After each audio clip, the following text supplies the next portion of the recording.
Is a client website building taking you a few months to complete, or is it few weeks? How about finishing a client website in a day or so? Now that sounds like a dream, right? Well, few creatives are living this dream with one-day website building model. Here is Chantal sharing the workflow to finish websites in just few days. So let's welcome Chantal on the show and get started. Hi Chantal, how are you? I'm so good, Devinda. Thank you so much for having me on the show. You are welcome. So before we dive into the secret process of building websites in just one day, why don't you give a quick introduction about your online life? Perfect. Yeah, well, I started web designing and coding, actually writing HTML and CSS in Notepad about 20 something years ago. Yeah, you laugh. I hated Dreamweaver because of the shitty code that it used to put in. So I started way back then, but I haven't always been in web. I've done some interesting things throughout my life. I've done different kinds of businesses and had a different entrepreneurial journey. So I did a lot of property flipping for about 15 years. I also owned a retail business that I grew into a franchise operation and then sold. So I've had like quite diverse experience. And when I sold my retail business about 5 years ago, I was kind of umming and ahhing about what to do. And I came back around to my roots, as it were. And I decided I wanted to be able to work from home and have that freedom, that time freedom, and the freedom of not being in an office. And so I came back to web design. And here I am. Awesome. Now, building a client website in one day can surprise a lot of people in this ecosystem. So before we begin, like what type of websites fall in this category of website building? Yeah, sure. So for me, it's all about the clients and their preparation. You know, I think the thing that takes a lot of time for a lot of us in the industry is getting the content together. So I actually just take that out of the equation, and my service starts after that process is finished. So I refer them to copywriters if they don't already have them. But normally my clients come with, you know, having done business coaching, having done professional photo shoots, and having had a copywriter work on their copy. And they're really just looking for somebody to bring that all together in a beautifully stylized way. So when I say I'm building a site in one day, I'm getting complete content ready to rock and roll, and I'm literally just building the site out. Often they even have branding. You know, they'll even have like a brand guide from a graphic designer that they've worked with, or at the very least they're going to have a professional logo and colors that they know they want to use. So there's not a long discovery process for any of that. You know, they come to me fully prepared, and then I just build. So that's really why I'm able to do it in that time. So the logo, the branding, the content, it's what the clients bring before you get on with it. So once they have it, like, do you also do any like minor prep work so that they are absolutely ready to, connect the dots? Yes. So normally we share a Dropbox, for example, when they book me, so that they already have that, to drop content in. And I periodically just check in there whenever I've got a moment free, and I have a look at how it's going. And if it's not going, then I sort of drop them an email and say, hey, can I help? What's happening? Well, not, normally my VA does this, but this is the way the process works. So within that Dropbox, I have a detailed folder structure, so that they immediately, when they connect to that Dropbox, they can see what they need to pop in. So there's a folder called branding, logo, images, and then one for each page, etc., so that they already have like a starting point, as it were. And then normally if they aren't ready sort of a week before, then I go back to them and say, are you going to be ready?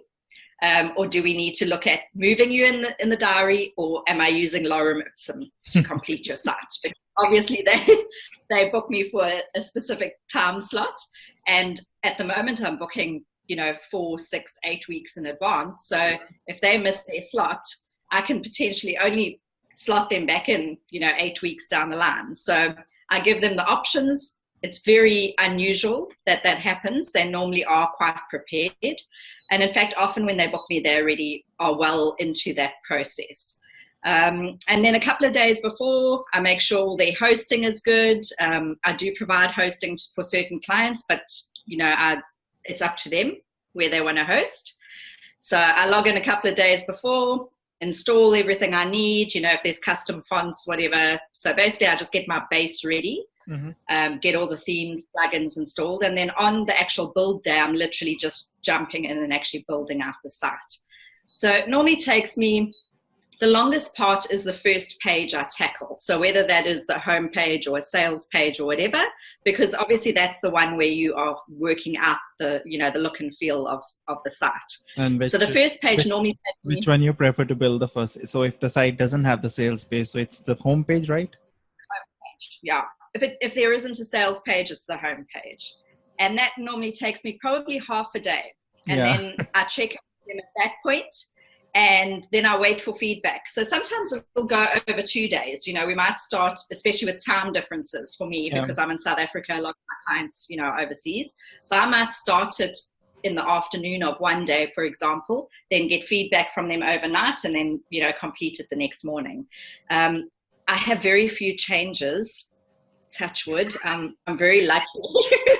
I'm very lucky from a design perspective, but I think that's because I get the right clients, because I'm so niched and I'm very specific about the way I do my marketing. I target the right clients. So I often have sometimes no changes. I mean, I launched a huge site last week, and literally in all the pages, she had one change. Can you move this slightly to the left? And that was it. Otherwise, it was like tick, tick, tick. So it's quite unusual for me to not get design sign off fairly quickly. Isn't this a dream, right? Yeah. Get the right clients. Make sure they've done their homework. Okay, so that's the recipe. Now, building so quickly won't be of good quality website. Now, have you encountered this argument from any client? If yes, how has you done your bit to change this perception? So it's funny, when I first changed my model to this one-day webs model, that was my concern. I assumed that people would think, it's fairly reasonably priced and it's really fast turnaround, so it must be really rubbish, Yeah. So that was something I thought I would have to overcome, but actually I haven't had to overcome that. And I think it's a combination of things. One is my marketing, who I'm niched to and who I target to. And the other thing is the portfolio I had before that point, and the portfolio I've continued to grow, because I've had some really awesome clients in the sort of niches that I work in.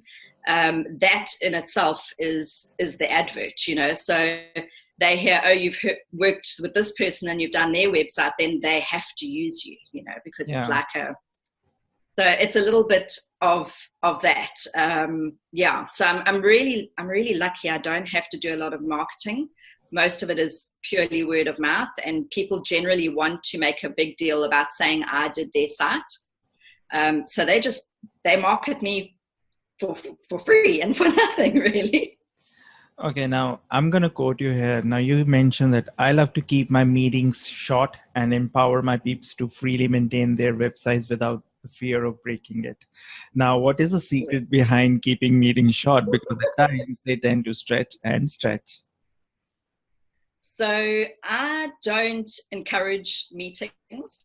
I probably do more podcast recordings than I do Zoom meetings, to be honest. I just don't. Again, because they're prepared ahead of time, and it's very clear what they need to get me ahead of time, there's very seldom any questions. I love chat. I love chat. So we normally set up Telegram between myself and clients, and I'd rather send them a quick voice note if I have any questions or whatever, and they voice note me back. My clients are very busy as well. To be quite frank, they don't want to be sitting in a Zoom call with me for half an hour about something that can be answered in 1 minute on a Telegram or a WhatsApp or whatever. So I don't really take a lot of meetings, and I keep them pretty That was my You know, next so question. Like, do you do video calls? So you don't do video calls except for doing podcast interviews like this one. So you basically do emails. pretty much. I do Zoom calls. I do Zoom calls now and again. Like if there's a discovery call, if there's a client that wants to specifically speak to me before building, but it's very seldom. It's very, very, very seldom, yeah. And I mean, if I have a discovery call of somebody that isn't a client, you know, that I have vetted, and I get on the line with them, and it's very clear within the first few minutes that, you know, they're not the right kind of client for me, I'm pretty good at shutting that down pretty quickly. You know, I'm like, have you seen my prices? Like, have you seen my prices? This is what it is. And then it ends pretty soon after that, you know. Yeah, you could, but you can always say, "Hey, we are in different time zone. It's getting late here. Probably will some other day, right?"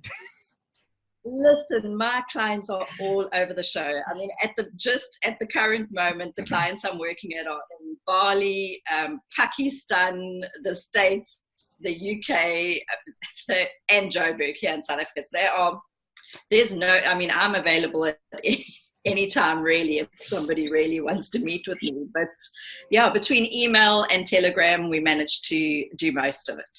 Yeah, so you don't do any project management tool to load up all the website stuff for a specific one-day website project. You don't do that, right? Just rely on Dropbox and Telegram. So I do have a bit of a little bit more than that. So I use Client Portal, and that's quite a nice interface for my clients just to bring everything together. So I'll set up for them like a Pinterest board where they can put design inspiration in, link to their Dropbox, link to some information about doing their own content if they're doing their own content. You know, I have a questionnaire form that's linked in there as well that asks them the basic information like their logins and hosting information and all of that kind of stuff. So I try and have the process as smooth as possible really, so that it's just duplicatable on our side, but it's still really personalized on the client side. So I have like a client portal that links to all of those things. And then I'm using an online feedback tool during development that they can click on the screen and put their comment in and that kind of thing. So that's WP feedback or Project Huddle? It is at the moment, but I might be jumping ship to Project Huddle because there's been a couple of technical issues that I'm having problems with. So I have until, what is it, the 8th or the 9th for the lifetime until. So I need to make a decision. I might end up owning both of them. But yes, at the moment I'm testing out WP feedback on a few sites. And yeah, it's working fairly well aside from a couple of technical glitches. Yeah, we won't get into that debate because it's very subjective. So once you finish your website, or you are in the fag end of the website, ideally, do you explicitly tell your client that I will allow this many revisions or changes after you've seen the final thing? Yeah. Definitely. So in my terms and conditions, it's pretty standard, 3 rounds of changes, that kind of thing. But as I say, it's very unlikely. I have had one client in the last year that's kind of pushed the limit, of the number of changes. But with the number of projects I do, one project in the last year, it's not really a big issue for me. But I think it's because, again, the matching is so good between myself and the client that we really understand each other and we get each other. So, 9 out of 10 times I'm producing what they had in their mind, yeah. I mean, it's a common thing I get in my testimonials. People often say it's like you were reading my mind, or how did you know, that's exactly what I wanted. So yeah, that's my superpower. Now, at this price point and even the time involved, I'm sure you don't build design mock-up for a website layout and you do, the designing within the browser with drag and drop. Correct. Now, after you've built the design, say half a design of a homepage, and client does not he says it's trash, I really don't like. I'm sure you've encountered those extreme clients as well. So how do you handle that kind of a pushback? Because it does affect you mentally more than technically, because hey man, how dare you do that? How dare you say that? Yeah. Look, I mean, for some of it, sometimes, sometimes it's an education thing. So sometimes like a client will say, oh, they want all the body copy centered, Yeah. and then you've just got to push back. Look, I'm sorry, we can't do that. It's bad for user experience. It's not good for readability, whatever. And if you explain it 9 out of 10 times, they'll, agree to whichever way you did it in the first place. But if it's like general kind of design stuff they don't like, I just listen. I just listen to what they're asking for, because often the feedback comes and it might be about design stuff, but it's actually about something else, if you know what I mean. So they're not telling you this is my problem. They're saying move this, move this, move this, but you've got to try and look behind what they're saying and figure out, okay, what's the problem here? Oh, you want that thing to stand out more. Is that what you want? Yes. Okay, I can do that. Not the way you were saying, but I'll do it the way it's meant to be, So I just listen. Honestly, Devinda, I get so few of those. It's very, very, very seldom that I get that pushback. The same client I mentioned that's pushed the boundaries is the same client that I had some pushback on, and I revised a design 3 times, I think, and then they were ecstatic. So yeah, if I have to put in the extra hours, I put in the extra hours. But I do educating. If what they're suggesting is not in their best interests, I do a lot of educating. And, other type of clients that you may get at this price point would be like, hey, this is my competitor website. Just make me something like this. So how do you... Oh, yes. I want my website to look just like Jenna Kutcher. I want my website to look just like Marie Follier. Marie Follier is a very famous one. Like I got like 2 or 3. I said, no, I don't do this. Thank you very much. Every single client gives me exactly the same design inspiration. It's quite funny. But what I do when I get sent sites for design inspiration or sections for design inspiration is I try and look at the design elements. I mean, you probably do the same thing. So I look at that site and I go, okay, yeah, I can see what they're liking here. They like a lot of white space. They like a sans serif body copy font, and they like a serif, title font. They like overlapping elements, So I kind of make a mental note of the design style that they like, and then I use those styles in creating their site, rather than trying to do an exact copy, because often when you're trying to do an exact copy, first of all, the copy isn't the same and the images aren't the same, so it just ends up looking horrible, but you can certainly take inspiration from another design and make it work with their style. Folio, Exactly. And she has like really good website, and a lot of people would want to emulate that, but they forget that is like a few extra zeros in that project, to get. Exactly. Ding, ding, ding. Now, in your one day website projects, like how many pages are included? Like if there's no sales page, there's a home page, how many other extra pages are there included by default? And then how you price if a client want more pages into it?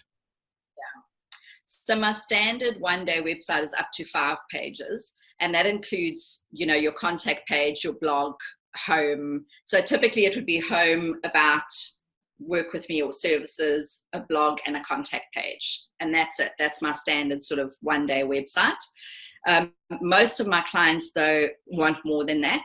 So I've brought out a VIP package. Well, it's not live on my site yet, but it's been built. I'm busy tweaking. And in fact, it's something that I sell to my clients offline, but okay, it's my most popular offering really. So it needs to be online now. So I have my sort of VIP offering, and with that, I do the standard 5-page website. I add 3 sales pages for them, and then either an online learning management system or membership system or an e-commerce system.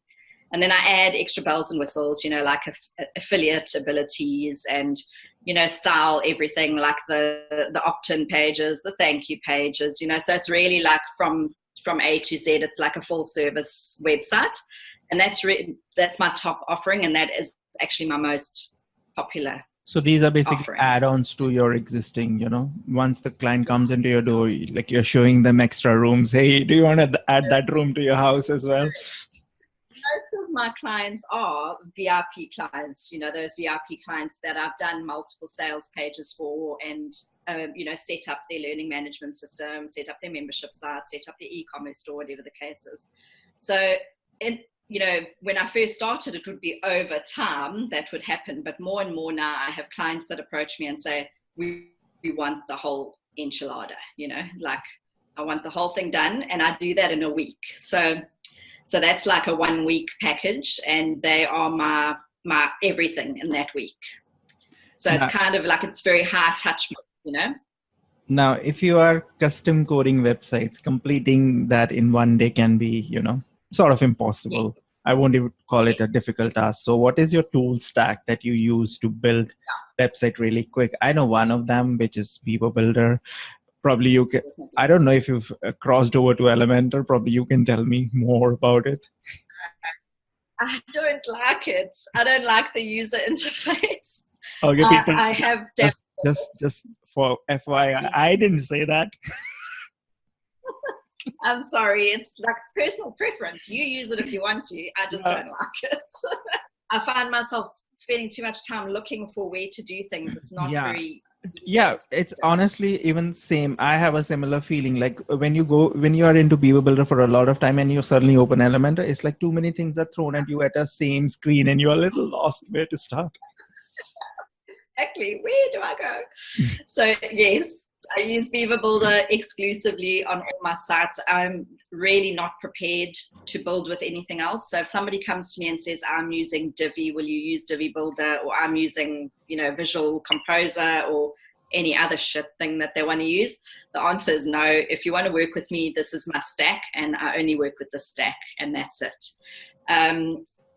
Yeah, that's my stack. So I use the whole Beaver Builder, the whole family. So the theme and thema. Yeah. And then I add PowerPack. I love Puneet and I love PowerPack. So I add that to all my sites. And that really gives me, in terms of like design, that gives me more than enough of what I need. In fact, I probably use about 6 or 7 modules from the whole lot, I don't use all the bells and whistles. I've added new ones also recently. Yes, exactly. So so that's pretty much what I use. I also I use video user manuals so that it bombs all the training videos in the back end for the client, so that I don't have a lot of that after the fact, and I've put my little custom videos in that as well. And what else? What else do I use? All the usual stuff, Yoast, Monster, Insights, Google Analytics, like all the basic stuff. My preference is Lifter LMS if I'm setting up somebody's online course or membership site. You don't, and haven't you tried the LearnDash thing? I tell you why I prefer Lifter LMS is because my clients, I don't want them coming back to me. I want to hand over something that they are fully able to maintain and grow going forward. And having something like LearnDash that you then now have to have a separate membership plugin, and you maybe have to have like another plugin now to interact with their list and tagging and whatever. There's too many moving parts and it's too error prone, Infusionsoft updates something and then suddenly it's not working, or Memberroom updates and it's a problem. So yeah, exactly. So I love Lifter because it's the learning management system, it's the membership system, it's the payment gateway, as long as they're using Stripe or PayPal, and it generally connects to their list management system. So it works well with Affiliate WP. So it's just fewer moving parts, and it just ticks all those boxes, and it's really easy for my clients to manage. So I do it even more easy. I just send them to Teachable. So there you go.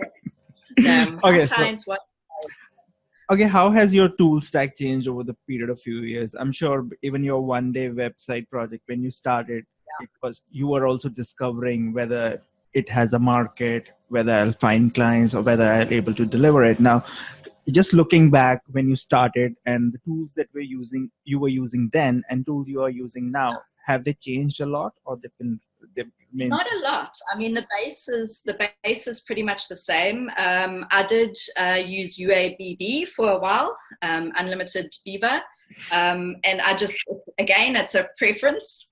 I prefer Power Pack, so there's no point having both of them really. It's just, Yeah. Some people do. more of the same. Yeah, some people do, but it's really not necessary for me. Uh, so,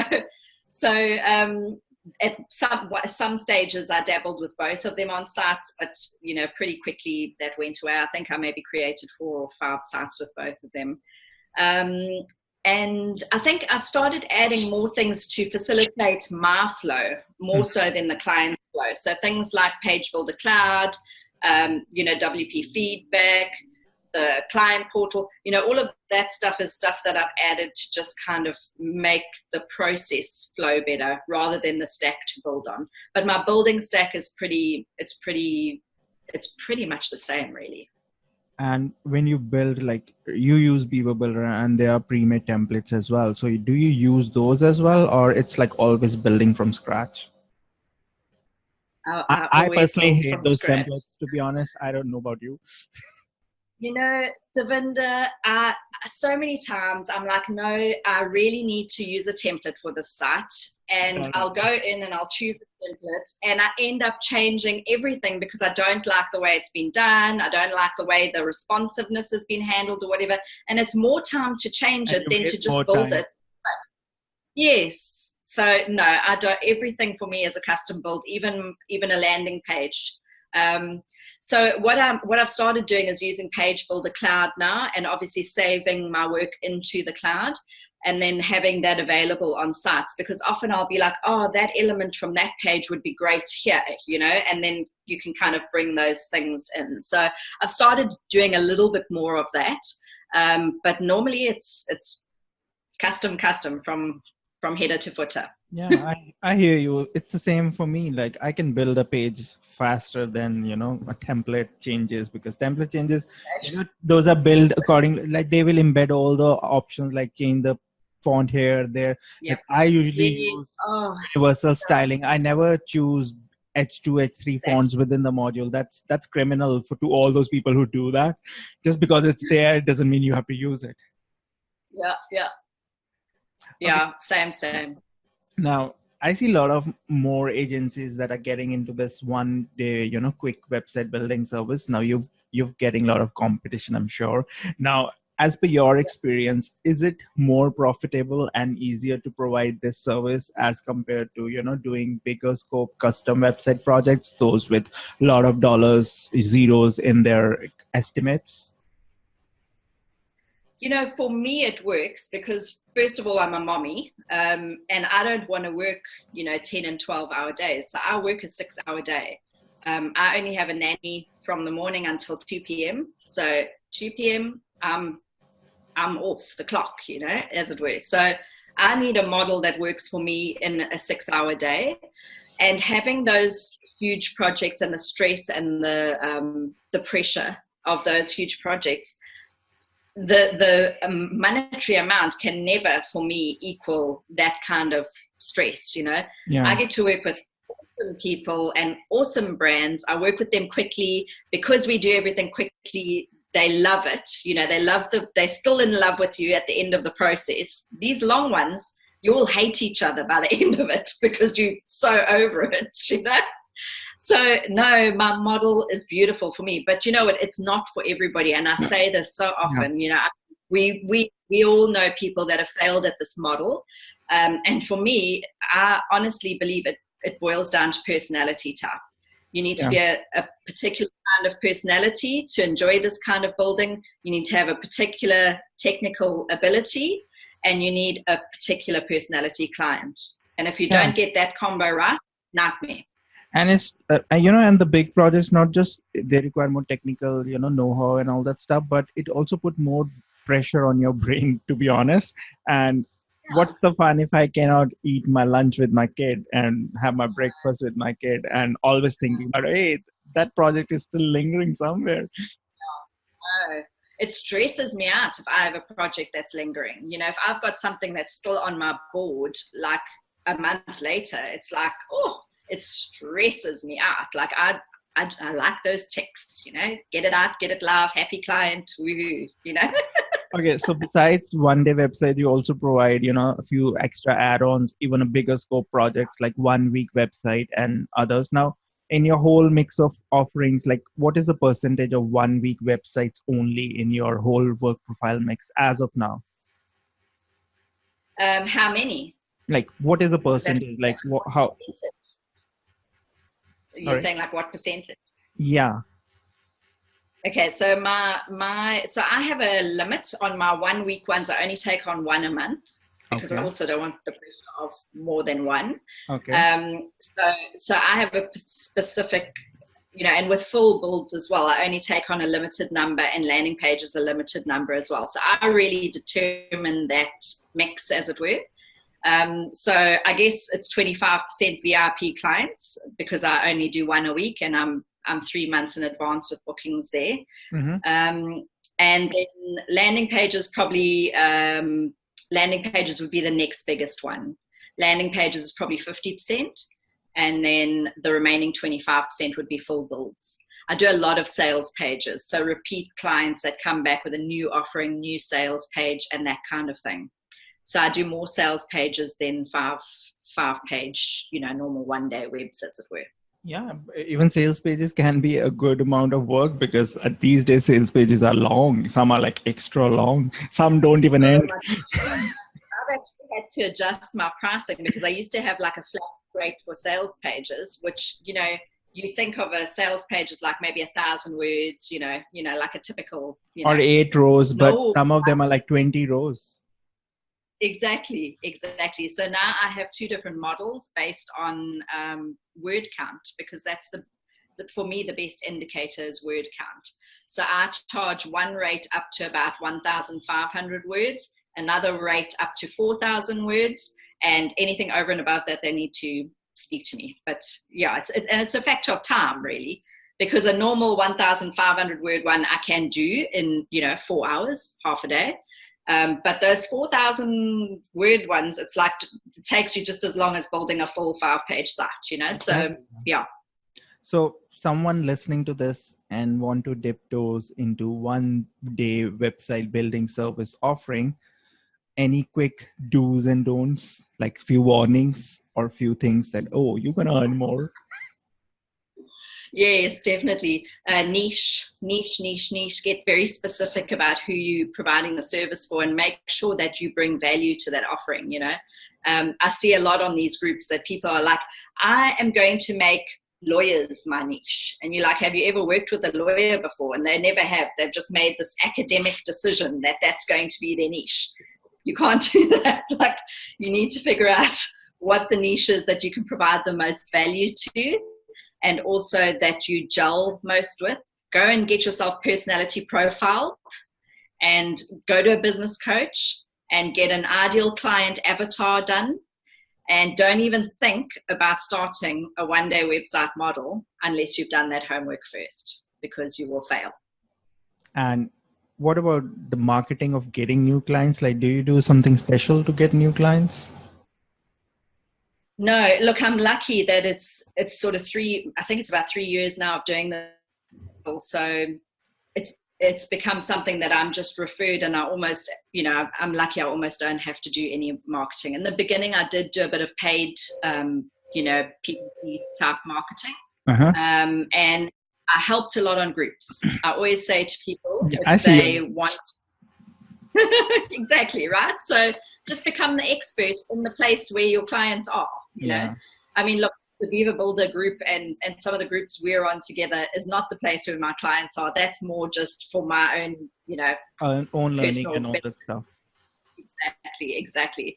But I am on a lot of female entrepreneur type groups, coaching groups, all that. So I'm in groups with my ideal market. And if somebody asks anything to do with web, I make sure I'm on there answering them. And over time, you become the resident expert, So over time, other people start tagging you on things where people have asked questions. You don't know them and they don't know you, but they know that you are the one that can, do this for them. So they start referring you. So I always say, give your time free for as long as you can afford to do it in your market. So where your market hangs out, and that will start coming back to you, I suppose, karma. I guess I do the same thing. I've been doing it same thing for so many years now, but it may sound easy and natural to me and even to you, but for a lot of people who want to jump into this, they're like, why should I help for free? Yeah, for sure. Look, I mean, when I started, I used to spend probably 2 hours a day just on groups helping people for free, pro bono work, but I could then, because I was getting my business going, and I could do that. But doing that in the beginning was very instrumental in where I am now. I mean, now I don't have a lot of time at all. And people don't realize that you're not doing this work for just getting work, but you also learn the market. You understand the ecosystem. Absolutely. Because these things you cannot get anywhere from any coach or mentor or reading books. You can't get those things. Exactly. So awesome. So let's switch gears now and talk about your toolbox. So what are your current 5 favorite tools that power your online business?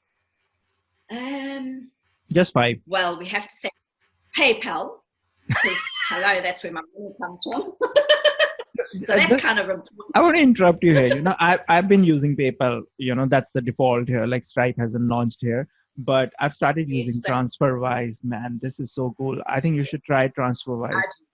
I do with a lot of my UK clients, because in the UK they get really penalized when they pay with PayPal. I think they get charged like £20 or something for every transaction. So yes, for my UK clients, I actually do invoice them. Sometimes they use TransferWise, but for most of my other clients, they just pay through my website, and that's PayPal. It's easy. So PayPal, definitely. G Suite, where would we be without email? Yeah. Telegram. Oh my gosh, I love Telegram. So I use it with all my clients. It's basically like WhatsApp, but you don't have to share your cell phone number. So I love Telegram because I love voice noting. I've got a 2-year-old. She's still breastfeeding. So often I'm getting client feedback via Telegram while my baby's on my boob. So you need the voice notes, The voice notes work. Yeah. And so I love Telegram. And voice is less intrusive than, video call and all that, because then you have to say, oh, am I looking good? Is everything right? Like I'm looking professional. And also, like there's less likelihood of misinterpreting an email, especially if there's a language difference or even a culture difference, it's too easy for things to be misinterpreted in the written form. So I find also it's easier to get your clients excited by hearing the voice, and vice versa. So when they give me feedback by voice, it's much more valuable to me because I'm hearing other things, in their voice. 2 more tools. Dropbox.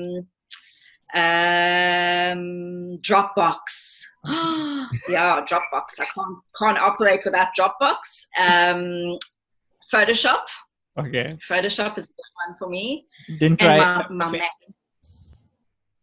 Say again. I haven't tried Affinity. No, so actually, I did download it, and I have. But you know what? I use the that feature of masking. Yes, a lot. Yeah, that doesn't work that good there in Affinity as of now. But all basic features do work. Like you can open Photoshop files. Exactly. But yeah, I don't. Yeah. So I pay for Photoshop. It's fine, Okay, it's not a lot. So which is your recommended web hosting service? Oh, that's difficult because I don't have one. It depends on where my client's located.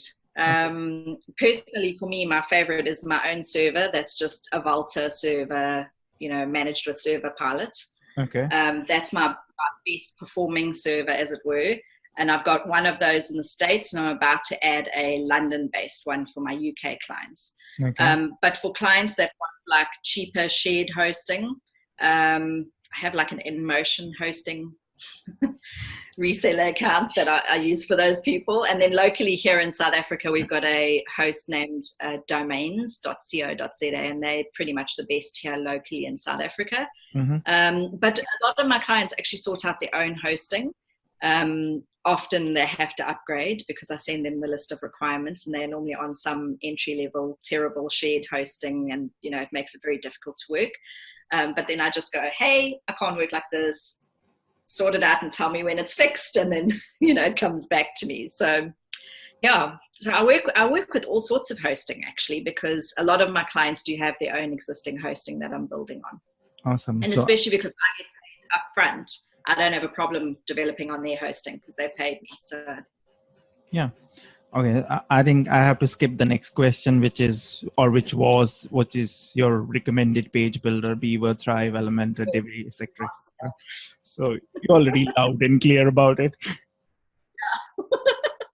So it's exactly. Beaver Builder. So the next question to that is like, which is a recommended email marketing service? Do you use email marketing in your business? So I do, yeah. I use Mortic. So I'm a cheapskate. I use it. No, but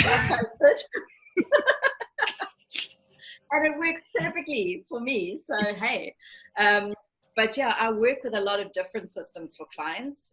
Obviously, Mailchimp. I work with a lot. ActiveCampaign, ConvertKit. I work a huge amount with ConvertKit because so many of my clients are coaches, and that's kind of geared at the kind of coachy vibe, Infusionsoft, not my favorite. It's probably my least favorite. I have the most issues with Infusionsoft for some reason. Yeah, I think I've worked with quite a few actually. Yeah, I don't really have a preference. And does Mortic works in terms of email deliverability? Yeah, it's well, I've connected it up to you can specify to deliver through whatever service you want to use. So you can set up Amazon or Spark Post, whatever. You can put in whatever you want to use. So I've just connected it with, I don't even remember what I've connected. I've connected with an external service and okay. It's all good. So last question. Upcoming tool or service that has caught your attention recently? So recently 3 tools actually have become pretty rapidly part of my stack. One is Client Portal. That's quite nice because it looks quite cool and it's easy to set up. So I'm using that for my clients. And then WP Feedback. That's been something that I've jumped on recently. And Page Builder Cloud. Page Builder Cloud is going to save me a lot of time. So all my snippets that I normally use are all saved in there. And over time, I'm adding to my templates. And yeah, it's available on all of my sites. So those are the 3 that have recently caught my eye. And it just so happens that they've all come recently. I'm not one of those people that's like, oh, I have to have the newest, shiniest thing. But if something comes up that I think, oh, this is going to work for me, then I'll hop on that pretty quickly. And those are the 3 that have been recently. And those 3 are new and shiny. Yeah. And you see, early adopter. So I see something, that's a great idea. I'm hopping on that. I don't have to think about it for 5,000 years and get analytical about it and whatever. Yeah. If I see something. Early adopter / lifetime deal / possibly we think it's a saving, but then, Split Hero. Almost forgot about Split Hero. I mean, how awesome is Split Hero? Yeah. You started using another great.